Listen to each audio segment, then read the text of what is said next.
Today we'll be preparing some delicious side dishes to take to a 4th of July cookout. Still trying not to heat that kitchen up. The harvest is rolling in and I'm finally able to get my tomato sandwich. Also got some time to relax before fireworks and family. So stay tuned today. Hang out with us as we celebrate America's birthday.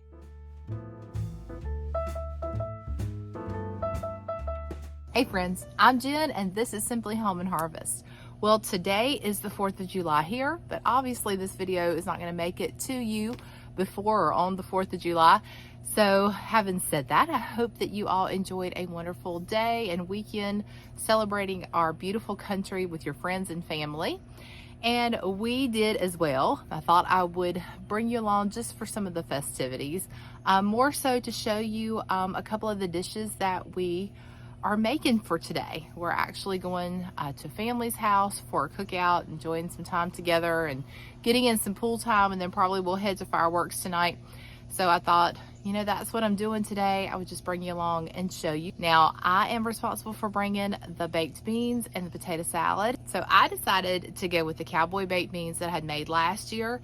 And they're Tim's favorite. That was one of the reasons, well, the main reason really, why I decided to do those. And then I'm making a potato salad for the very first time, or at least this recipe for the very first time. Now my granny, she made the most amazing potato salad. And I tried to take this Pioneer Woman recipe and tweak it a little bit, just remembering how my granny's was and what she used in hers.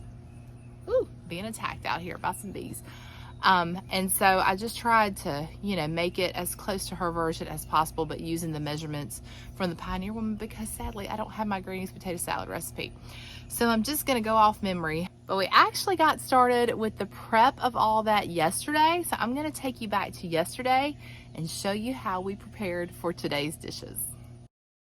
It's always so helpful to me if I can prep as much a day or two in advance as I can for dishes that I'm taking to a family gathering. So today I'm just getting our bacon cooked for our cowboy beans, and I was able to use my new kitchen scissors and just to cut those slices of bacon. It made it so much easier to do that.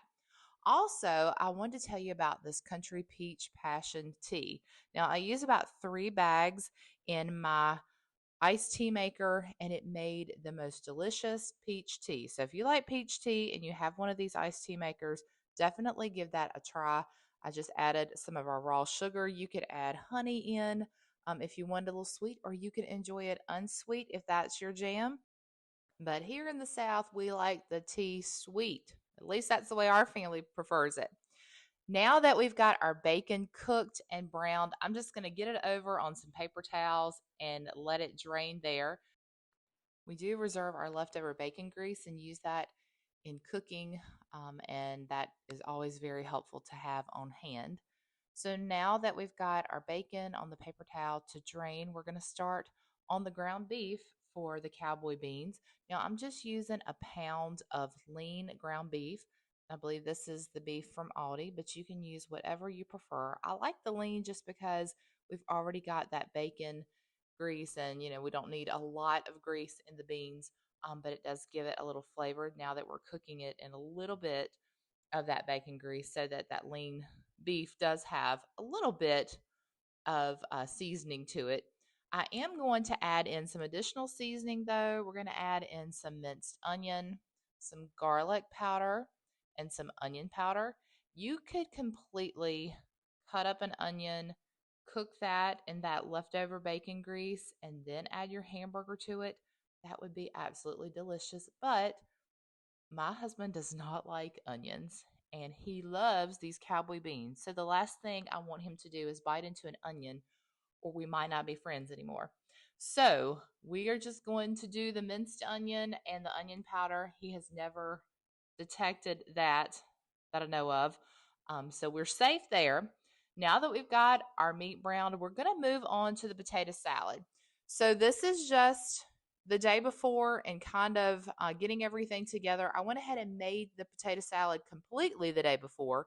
In fact, I thought that having it kind of marinate in those juices and come together overnight in the fridge made it even better. Now we are going to boil some eggs. So I need about 3 hard-boiled eggs. We didn't use quite all of those that I prepared there. And then we are going to make that tomato sandwich I was talking about. Y'all, I love a homegrown tomato sandwich. And we're going to have it, we're going to enjoy it on our fresh yeast bread that I made earlier in the week. I actually took a picture of the sandwich and sent it to my dad. And he said, I can't think of anything better. And you know what? Neither can I. But here's the thing, if I had told my younger self that I would be enjoying tomato sandwiches, I would have turned my nose up like you wouldn't believe, because they were never a thing for me. But when I became an adult, something changed. Have y'all experienced that? I can think of a handful of things that I was just grossed out by in my younger years that now I love. So I think that's just that's just the product of getting older. But I really did enjoy this tomato sandwich for lunch that day with the peach tea. Oh, it was so, so good. I look forward to the next one that I can enjoy.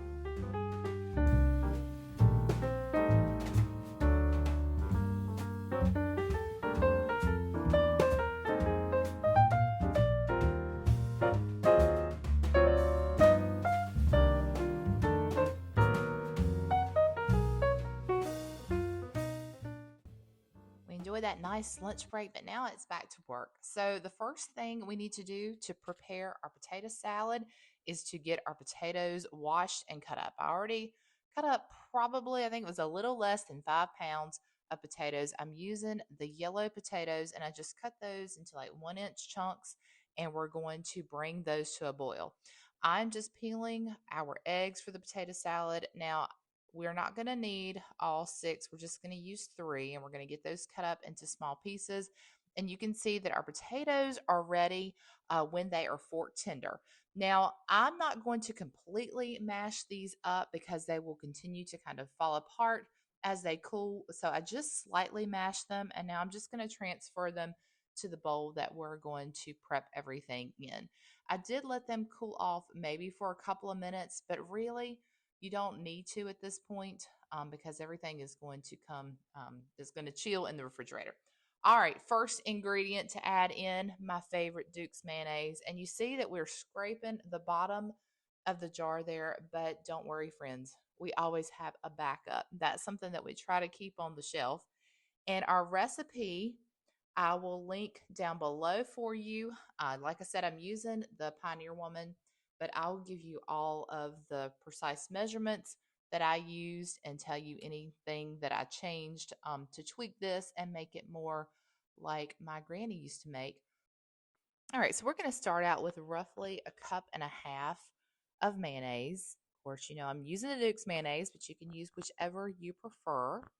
And then we're going to add in about 1/4 cup of yellow mustard. Now, the recipe says you can use yellow mustard, you can use Dijon mustard. My granny always used the yellow mustard, so that's what we're going to use. In fact, that would probably be my preference either way. I just think I would like the flavor of the yellow mustard for this versus the Dijon mustard. Dijon mustard is really good if you've got like something that's honey based, but I think the yellow mustard is probably the better way to go. We're going to get all of that mixed together, and then we are going to add in some green onion. Now, I had some spring onions, so I just chopped the greens off of them, and this is completely optional. So you can add this in or leave it out, but because I had it on hand, I decided to go ahead and add it in. We're going to add in black pepper and some salt. I'm using the Himalayan pink salt, and this is something that we'll kind of test, and I do end up adding a little bit more salt and pepper later. We're also going to be adding some paprika. This is about 1/2 teaspoon. And then I chopped up some of our bread and butter sweet pickles. You could also use like a sweet pickle relish, or if you had dill pickles and you wanted it to be more on like that not so sweet side, you could use dill pickles. That would work just as well. So we're going to do, I really didn't measure that out, approximately like 10 pickles that you've chopped up. Then we're going to get our 6, well, we didn't use 6, we only used 3. We're going to get our 3 hard-boiled eggs that we chopped up in there. And then I'm adding some pickle juice. My granny always used to do that. This is maybe a couple of tablespoons or more. These bread and butter pickles also have some onion, like pickled onion in there. So I let some of that pickled onion get in there as well. And that's going to make it even better in my opinion. So I would give this a taste test, which is what I did right there, and decided to add in a little bit more salt and pepper. I just kind of kept going. In fact, when I put this in the fridge, I was a little disappointed. I thought, well, it's good, but it doesn't taste like my granny's potato salad.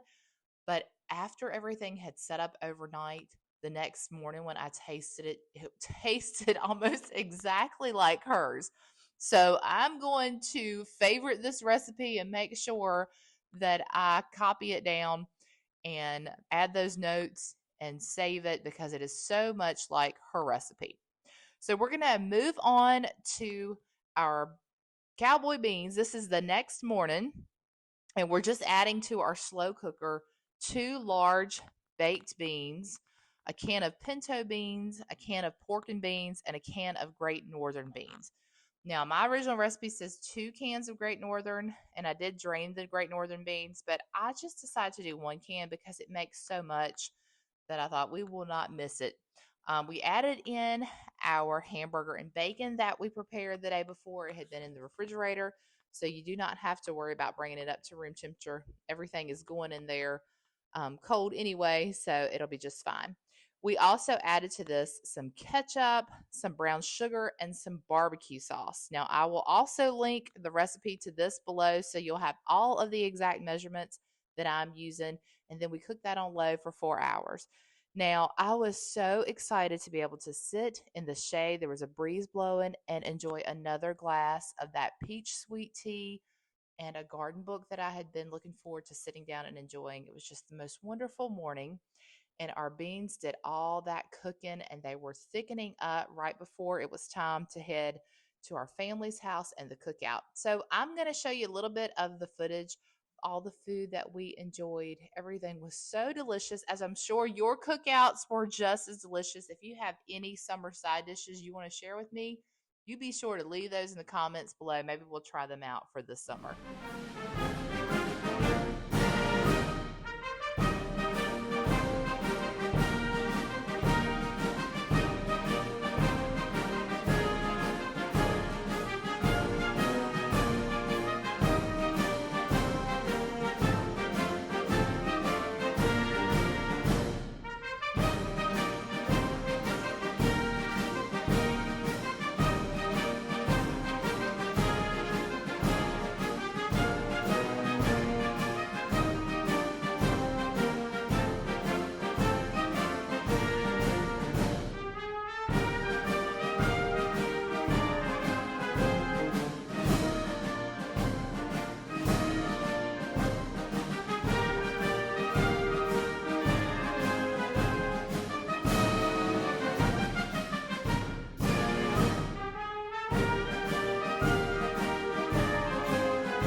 I so hope you enjoyed today's video and enjoyed spending the 4th of July with us.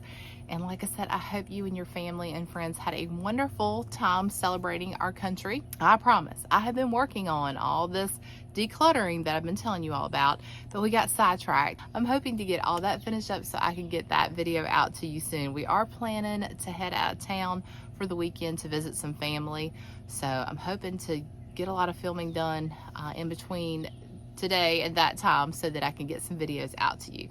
All right, well, if you haven't already, be sure to hit that subscribe button, give this video a like. You can even share it with your friends.